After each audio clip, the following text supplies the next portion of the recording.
Mass Effect 3, a game that is often looked back upon as the worst in the franchise for different reasons. But is that actually the case? I always felt like the minority, as when I played Mass Effect 3 years ago, I genuinely enjoyed myself. But as I'm playing through the entire trilogy, I was excited to see if that memory would hold true, or if looking back at Mass Effect 3 in a more critical light would reveal all of its flaws. Hey everyone, Riley back for another video, and today we ask the question, was Mass Effect 3 a flawed game? Mass Effect 3 opens with one of the most memorable scenes in the entire franchise, the top heads of humanity leadership pleading with Shepard for some secret to defeat the Reapers, finally realizing how foolish it was to pretend the threat that they posed didn't exist. They descend upon Earth's cities in large numbers. We see a feed from the UK where the city is being destroyed, and moments later they begin landing in the backdrop. You're thrown right into the action. You learn the controls with an extremely brief but detailed tutorial, and that's what I love to see.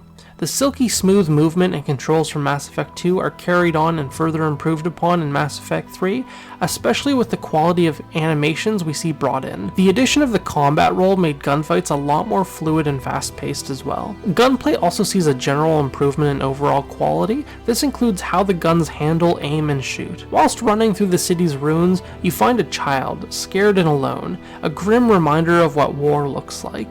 He scurries off while you're distracted, but after fighting through a couple hordes of Reaper husks alongside Captain Anderson, you find yourself back aboard the Normandy, tasked with going to the Citadel to get reinforcements. As you're cruising into the sky, you see the small child from earlier boarding an escape shuttle, fear in his eyes, and for good reason. Another enormous Reaper descends from the sky and lands nearby. Quickly charging up an attack, you see the escape shuttle fired upon. BioWare really hitting home how high the stakes of this galactic invasion are.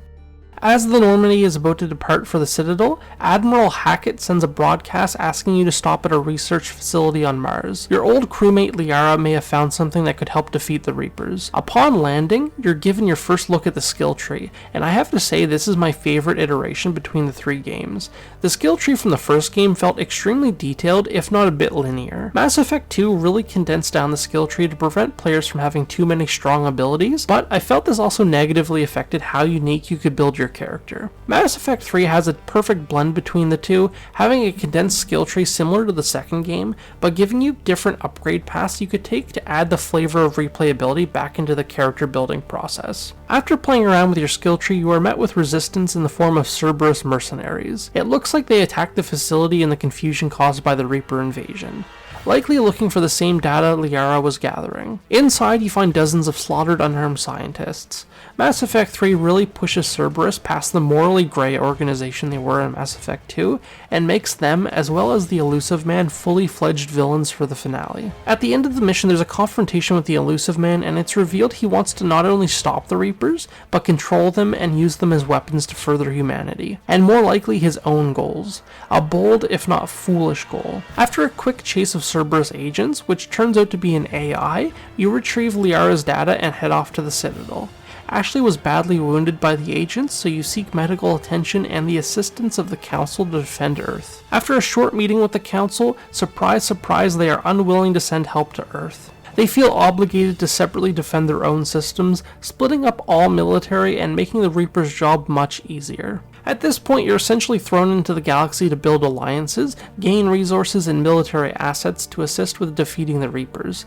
There is an impressive amount of detailed side missions to go on to further this goal, and with the side missions in Mass Effect 3 feeling a lot more polished and overall better written than in the previous two games, with a host of fun, unique mechanics and plots to explore. We find Shepard assisting Aria in fighting Cerberus, who had invaded Omega, taking a small army in to fight back and recapture the base. There's a temporary hub and two unique crew members to play with during these handful of missions.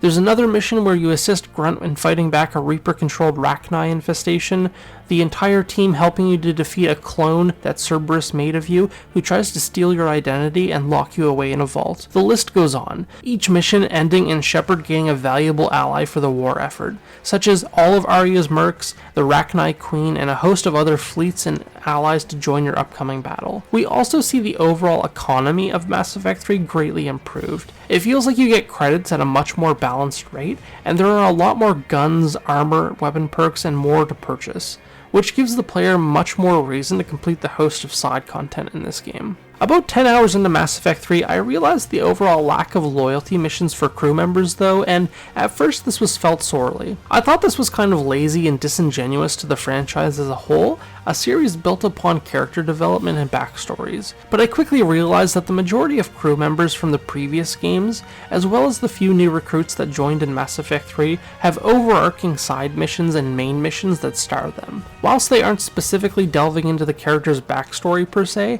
just like in Mass Effect 3, everything including the side missions are at a much larger scope. For example, instead of helping Tali prove her innocence in a Quarian court like in Mass Effect 2, you're helping her and her entire race fight a war with the Geth, and at the end choosing their fates, gaining whichever side you choose as a new ally in the war effort. We had 2 entire games mostly devoted to character development, so I think Mass Effect 3 choosing to move away from this in order to focus on larger story arcs and lore building was a great choice.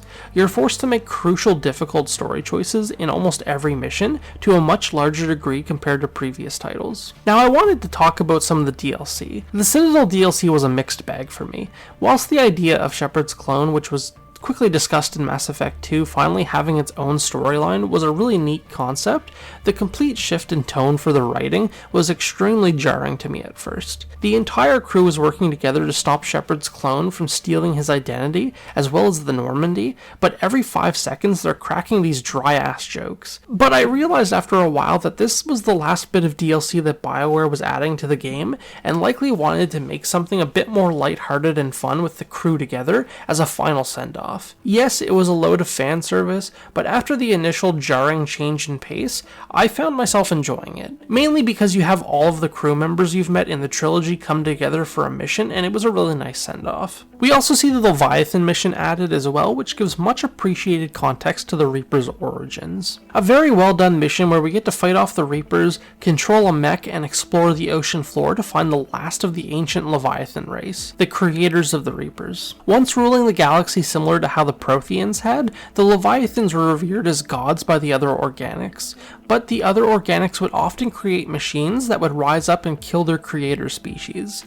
Thus, the Leviathans created the Reapers to mediate the organics and ensure this would not happen. The Reapers' solution was to harvest any advanced civilization in order to prevent them from becoming advanced enough for this to happen. Whilst I really liked this lore and backstory for the Reapers, overall I don't think it changed my opinion for the ending of Mass Effect 3 in any way. And speaking of the ending, the most divisive topic for Mass Effect 3 discussions. Whilst I understand complaints people have, I overall enjoyed the ending, and I can't think of any other type of ending that would have fit. I have minor nitpicks, but overall the game gives you 4 different endings, which all change the outcome of the galaxy in different ways. I've heard the main complaint is the choice to control the Reapers, as it is a bit of a narrative 180 in the last 5 minutes.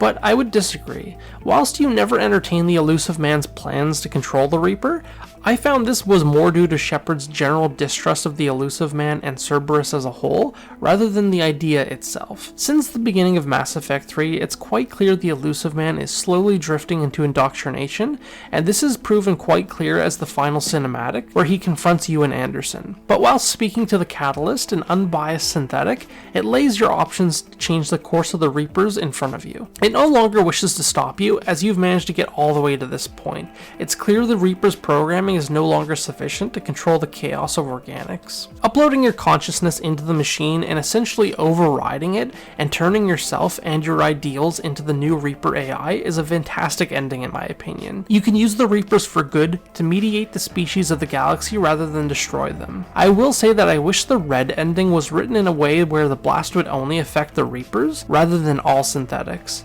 For example, maybe the blast only affects machines transmitting the Reaper code. This is a great option for an ending, but forcing the Geth and EDI to be collateral damage does make the blue and white option a lot more appealing. My only other nitpick is that I wish the cinematics leading up to the ending had more callbacks to the alliances you formed in the game. I think Mass Effect Andromeda really nailed this one, as there's a similar cinematic at the end of that game.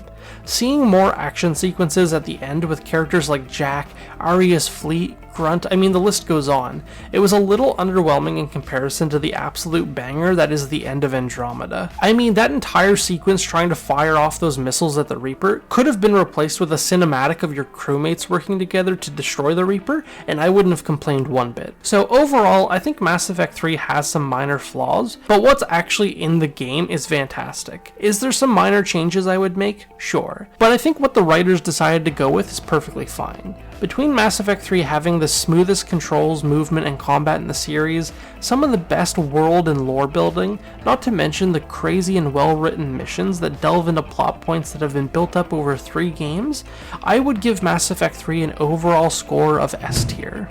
I would happily come back again in the future to play this title. I think everyone's criticisms are quite overblown, and this is an extremely fun and engaging game. But let me know in the comments down below whether you agree or disagree. Don't forget to subscribe for more, and I'll see you in the next video.